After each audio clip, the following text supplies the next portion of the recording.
Doctor صاحب ایک سوال یہ ہے کہ مدرسوں میں ہمارے یہاں جو خالص دینی تعلیم ہے، تعلیمی ادارے ہیں، وہاں کے جو فضلاء ہیں، فارغین ہیں، وہاں سے نکلتے ہیں، تو عوام الناس ان کو تعلیم یافتہ جو ہمارا طبقہ مانا جاتا ہے، تو ان کی توقعات ہوتی ہیں کہ وہ وہاں سے ڈاکٹر بھی نکلے، انجینئر بھی وہی ہو، عالم بھی وہی ہو، ہر ایک فن وہ جاننے والا ہو، تب جا کے ہم اس کو عالم مانیں گے۔ تو اس طرح سے وہ ان کو سمجھتے ہیں، چونکہ یہ زبان بھی نہیں جانتے، انگریزی بھی۔ کیا انگریزی زبان جاننا ضروری ہے؟ کیا یہ ساری چیزیں ایک عالم کے اندر ہونی چاہیے؟ وراثت الانبیاء کا حقیقی معنی کیا ہے، اس کی حقیقی نوعیت کیا ہے؟ برائے کرم اس کے بارے میں آپ فرمائیں۔ اچھا سوال ہے، اور یہ سوال بھی میں سمجھتا ہوں کہ ہمارے جو عوامی طبقہ ہے یا پڑھا لکھا طبقہ ہے، ان کی نیک نیتی پر ہی اس کی بنیاد ہے، اور ان کی توقعات جو ایک دینی عالم سے ہیں اس کے پیچھے بھی ان کا اچھا جذبہ ہے۔ لیکن میں سمجھتا ہوں کہ ایک آدمی عالم بھی ہو اور وہ کوئی بہت بڑا ڈاکٹر بھی ہو، انجینئر بھی ہو، ایک ہی شخص کے اندر یہ ہونا مشکل ہی نہیں، ناممکن ہے۔ اصل میں یہ مسئلہ ملی ہے، انفرادی کے بجائے یہ مسئلہ ملی ہے۔ ایک قوم کے پاس استاد بھی ہو، طبیب بھی ہو، ڈاکٹر، مہندس بھی ہو، انجینئر، اس قوم کے پاس ایک نانوائی بھی ہو، ایک باربر بھی ہو، ایک ترخان بھی ہو، ایک پائلٹ بھی ہو۔ تو جس قوم کے پاس یہ سارے ہوتے ہیں وہ قوم ترقی کرتی ہے۔ یہ ملی اور قومی اور ایک اجتماعی ضرورت ہے۔ لیکن ایک شخص کے اندر ڈاکٹر بھی ہو، انجینئر بھی ہو، پروفیسر بھی ہو، ایک ہی شخص کے اندر، یہ ناممکنات میں سے ہیں۔ ہم نے جتنی بھی قوموں کو دیکھا، ترقی یافتہ قوموں کو اور بھی ترقی پذیر قوموں کو، یا دنیا کی پچھلی بڑی تہذیبوں کو، یہ چیز بہت کم پائی گئی ہے کہ ایک ہی شخص جامع الکل ہو، ایک ہی شخص میں سب چیزیں موجود ہوں۔ پھر سوال اٹھے گا آپ کا کہ ایک ڈاکٹر انجینئر کیوں نہیں ہے؟ آپ میڈیکل کالجوں میں جو پڑھاتے ہو تو آپ کون سی تعلیم دیتے ہو؟ صرف میڈیکل سائنس کی۔ تو کیا آپ وہاں ناقص لوگ پیدا کرتے ہو؟ نہیں، آپ اس فیلڈ کے کامل لوگ پیدا کرتے ہو۔ آپ انجینئرنگ کالجوں میں کس چیز کی تعلیم دیتے ہو؟ صرف انجینئرنگ کی تعلیم دیتے ہو۔ آپ یونیورسٹیز میں خاص سبجیکٹس کی تعلیم دیتے ہو۔ اسی طرح سے ایز این ایجوکیشنل انسٹیٹیوشن آپ مذہبی تعلیمی اداروں میں مذہبی تعلیم دیکھتے ہو۔ ایک بات یہ، تو میرے کہنے کا مطلب یہ ہے کہ یہ ملی مسئلہ تو ہے، لیکن انفرادی کوئی پرابلم نہیں ہے کہ ایک شخص میں ساری چیزیں ہونی چاہیے۔ میں آپ کو بہت بڑے بڑے میتھمیٹیشنز دکھاؤں گا جن کو کیمسٹری کے بارے میں کچھ بھی پتہ نہیں۔ ابھی ہم نے مجلس میں گفتگو کی ابن رشد کے بارے میں۔ وہ بہت بڑے فلاسفر تھے اور بہت بڑے فقیہ بھی تھے، لیکن کتنے علوم ہیں جن میں ان کو کوئی الف با تا بھی پتہ نہیں تھا، اور کتنے علوم میں وہ ماہر تھے۔ یہ ایسا نہیں ہوتا کہ ایک آدمی خدا نہیں بن سکتا کہ ساری چیزوں پہ اس کی نظر ہو، اور ہم میں سے کوئی پیغمبر بھی نہیں ہے۔ یہاں تک کہ خود پیغمبر صلی اللہ علیہ وسلم نے بھی لوگوں سے ایک جگہ فرمایا کہ انتم اعلم بامور دنیاکم، کہ دنیا کے جو امور ہیں، زمینداری، کھیتی باڑی کے جو کام ہیں اور کاشتکاری کے جو کام ہیں، یہ تم مجھ سے زیادہ جانتے ہو۔ میں پیغمبر ہوں، مجھے کسی اور چیز کے لیے اللہ تعالیٰ نے بھیجا ہے۔ تو اس طرح سے یہ توقع رکھنا کہ ایک آدمی میں یہ سارے علوم جمع ہو جائیں تب ہم اس کو عالم مانیں گے، پھر دنیا میں کوئی عالم ہے نہیں ایسا، اس طرح کا، نہ اسلامی تاریخ میں اس طرح کی کوئی چیزیں دے گئے۔ ہمارے بہت سارے بڑے بڑے علماء گزرے ہیں جنہیں فن حرب و ضرب میں کچھ بھی نہیں آتا ہے۔ بہت سارے بڑے، حضرت ابو ذر غفاری رضی اللہ تعالیٰ عنہ کتنے بڑے صحابی ہیں۔ انہوں نے حضور علیہ السلام سے ایک دفعہ فرمائش کی کہ مجھے گورنری دے دیجئے، مجھے گورنر بنائیے۔ آپ صلی اللہ علیہ وسلم نے فرمایا کہ یا ابا ذر انکا ضعیف وانہا امانہ ویوم القیامت ندامہ۔ ابو ذر تم اس معاملے میں کمزور ہو رضی اللہ تعالیٰ عنہ، اور یہ ایک امانت ہے یہ سرکاری نظام چلانا، اور پھر جب پورا نہیں کر پائے گا آدمی تو روز آخرت یہ ندامت اٹھانی پڑے گی۔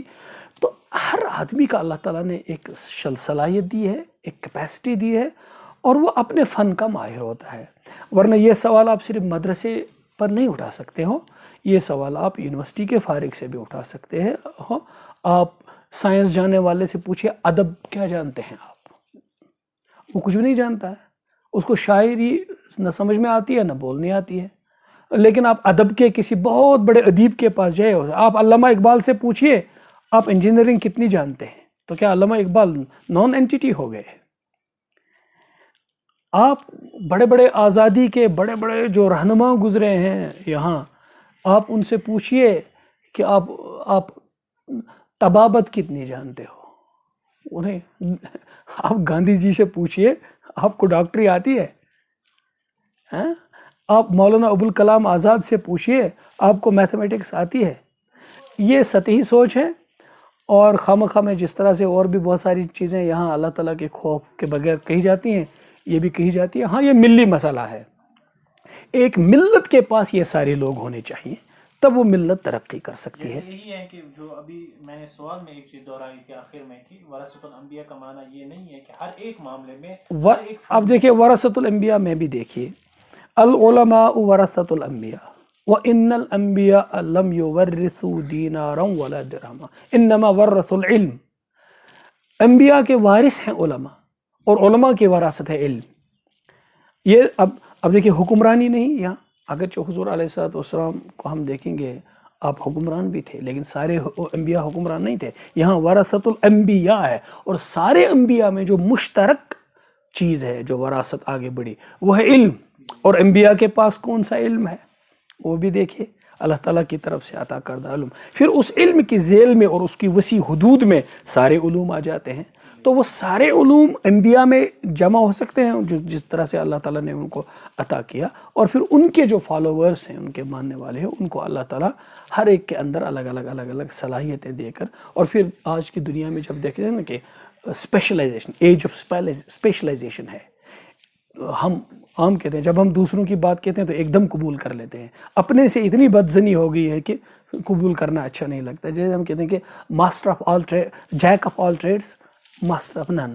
ہر علم میں آدمی یہ کرنا چاہے تو وہ کسی میں ماسٹری حاصل نہیں کر سکتا ہے. اس لیے جب ایج آف اسپیشلائزیشن ہے تو ایک علم میں مہارت ہو اور پھر دوسرے کی شدھ بدھ ہو اس طرح سے. اچھا آخری بات میں عرض کروں گا، اگر آپ کسی عالم سے یہ کہیں گے کہ وہ آپ کا ڈاکٹر بھی ہو اور عالم بھی ہو، تو یہ دو فیلڈز میں اب آپ توقع کیا کریں گے؟ یہ آپ کی مذہبی جو ذمہ داریاں ہیں یہ وہ بھی پوری کرے گا، اور یہ جو اس کی ایز طبیب ذمہ داریاں یہ وہ بھی پوری کرے گا. اب مذہبی ذمہ داری اس کی ہے 5 وقت یہ نماز پڑھائے گا مثلا، اور جنازہ پڑھائے گا. اس وقت جو سمٹ کے ہمارا کام رہ گیا ہے وہ کرنا پڑے گا نا اسی کو، کیونکہ ایک بستی میں ایک ہی عالم ہے وہ ڈاکٹر بھی ہے، ایک ہی عالم ہے وہ ڈاکٹر بھی ہے. اب اس کو لوگ عالم مان رہے ہیں، تو کیا اس بستی کی ضرورت ہے اور اس کا اپنا کام، اس سے انصاف ہوگا اس سے کہ یہی عالم ڈاکٹر بھی ہو، یا آپ کا ڈاکٹر الگ ہے عالم الگ ہے؟ ہاں ایک ہے، ان میں آپس میں رابطہ ہو، انٹیگریشن ہو. جب ایک ملت کے پاس یہ سب ہوں تو یہ ایک دوسرے کے ہیلپر بنے، معاون بنے، موافق بنے، مخالف نہ بنے. اس میں توافق ہو، تخالف نہ ہو. تو یہ جتنے بھی ہیں، پروفیسر ہے، ڈاکٹر ہے، پائلٹ ہے، انجینئر ہے، نانوائی ہے، یہ سارے جتنے لوگ ہیں، یہ جب ایک ملک و قوم کے پاس ہوں گے اور یہ آپس میں ایک دوسرے کے معاون ہوں گے تو وہ ملک و قوم ترقی کرے گا، اور یہ ترقی کرے گی. اور یہ آپس میں مخالف ہوں گے تو وہ ملک و قوم زوال میں چلی جائے گی. یہ اصل میں اجتماعی مسئلہ ہے، انڈیویجول مسئلہ نہیں ہے. ہاں البتہ اس میں ایک چیز یہ ضروری ہے کہ ہمارے ہاں جو مدرسے کے جو فارغین ہیں، ہمارے جو فضلاء ہیں، ان سے بھی ہمیں یہ توقع ہے کہ ان کا جب ان کی فراغت ہوتی ہے، جیسے بڑے علماء بھی ان سے جب وہ سند لیتے ہیں تو ان سے یہ توقع رکھتے ہیں کہ اب ان کے مطالعے کی چابی ان کے ہاتھ میں ہوگی، ان کا مطالعہ بہت وسیع ہو.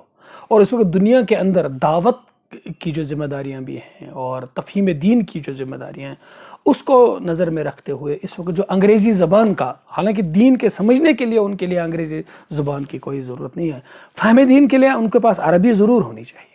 لیکن جس قوم کے اندر وہ اس وقت جو غالب تہذیب ہے اور جو ان کے سامنے اس وقت امت کا بہت بڑا سرمایہ جدید تعلیم یافتہ طبقہ جو ہے، ان کو سمجھانے کے لیے، ان کے ذہنی شاکلے کو سمجھنے کے لیے ہمارے جو فضلاء ہیں مدارس کے، ان کو اگر انگریزی زبان ان کے پاس ہو تو اس وقت کے جدید چیلنجز کو سمجھیں گے، اس زبان کے ذریعے سے کیا لکھا جاتا ہے، کیا کچھ اخباروں میں چھپتا ہے، کیسا کچھ مسلمانوں کی شبیہ بنائی جاتی ہے، وہ اس کو براہ راست پڑھیں گے، فرسٹ ہینڈ انفارمیشن ان کی ہوگی. اور جو فکری میدان میں جو اس وقت آن سلاٹ ہے یورپ سے، وہ اس کو براہ راست مطالعہ اس کا کریں گے. اس لیے انگریزی زبان کی بہت ضرورت ہے ان کو، ضرورت کے حد تک وہ اس کو حاصل کر لیں. اور اسی طرح سے اپنا مطالعہ بہت وسیع کریں. مدرسے کی درسی تعلیم کے علاوہ تحریکات کا اور نظریات کا اور زمانے کے اندر جو اس وقت جو انقلابات ہیں ان کو مطالعہ ہونا چاہیے، اور پھر جو کچھ انہوں نے پڑھا ہے اس کا وہ استعمال بہتر طریقے سے اس روشنی میں کر سکتے ہیں. اچھا ڈاکٹر صاحب، یہاں پر ایک ریلیٹڈ میرا کوشچن یہ ہے کہ ایک یہ ہے کہ ان کے اندر یہ چیزیں، اس کے علاوہ جو ان کا درس نظامی ہے، درس اپنا نصاب ہے، تو آپ کی کیا رائے ہے کہ یہ جو چیزیں ہیں وقت کی ضروریات ہیں، جیسے ان کو اس میں شامل کرنا، اس نصاب میں ہم شامل کریں، یا پھر اس نصاب کو اپنی جگہ رکھیں، اس کے ساتھ ہم کوئی چھیڑ خانی نہ کریں، الگ ان کے لیے کوئی کورس رکھیں جو فراغت کے بعد ان کو پڑھایا جائے؟ دیکھیں، اس میں میرے ذہن میں ایک بہت بڑا خاکہ ہے اصل میں. وہ چونکہ ایک ہوتا ہے کہ پھر اپلیکیبل کس تک ہے. مدارس کے اندر تعلیمی نصاب میں ایک ریوائول لانا، تجدید کرنا، ریفارم کرنا، اس پر بہت زیادہ کتابیں لکھی گئی ہیں، بڑے بڑے جید علماء نے اس پر باتیں کی ہیں.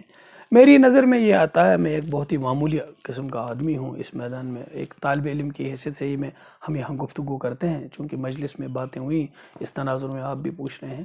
میں سمجھتا ہوں کہ ہمارے ہاں اگر ہمارا پورا سسٹم ہوتا، وہ تو اس وقت پاسبل نہیں ہے، جس طرح سے ہمارے جدید تعلیم کے ادارے ہوتے ہیں، ایک بیسک ایجوکیشن کامن سب کے لیے رکھی جائے، جس میں ان کا بیسک دین کا، عقائد کا، اخلاق کا، وہ سب کو بیسک ہو ایک لیول پر، اس کے بعد اسپیشلائزیشن ہو.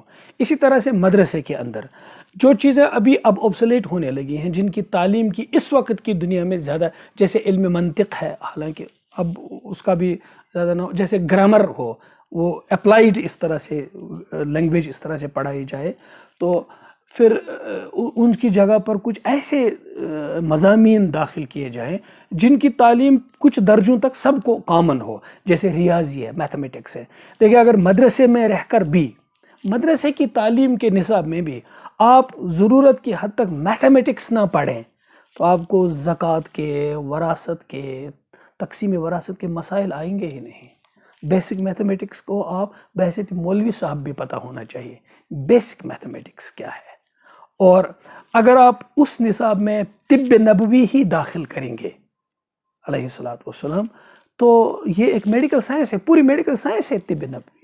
حفظان صحت کے جو اصول خود قرآن مجید نے سکھائے، خود احادیث مبارکہ نے ہم کو حفظان صحت کے اصول سکھائے، ہیلتھ ریلیٹڈ جو ایشوز ہیں، اگر آپ ان کو باضابطہ ایک مضمون کی حیثیت سے پڑھیں گے تو کتنا اپ ٹو ڈیٹ ہے، اور کتنا آپ اس کے ساتھ لنک ہو گئے سسٹم کے ساتھ. تو یہ سارا ہمارے اندر ہے. البتہ ان کو کیا کرنا ہے، ان کو فنون کے حساب سے الگ الگ نکال کر اگر ہم داخل کریں گے، زمانے کے تقاضے جو ہیں اس وقت کے، تو یہ بیسک سب کو ملے گا، پھر آگے اسپیشلائزیشن ہے. ان چیزوں کی ضرورت ہے. یہ ایک نظام تعلیم کے اندر گفتگو کرنے کا اگر کبھی موقع ملا تو اس پر میں کئی گھنٹے سیر حاصل بحث کر سکتا ہوں کہ کس طرح سے ہم اس کو میٹیریلائز کر سکتے ہیں. جزاک اللہ ڈاکٹر صاحب.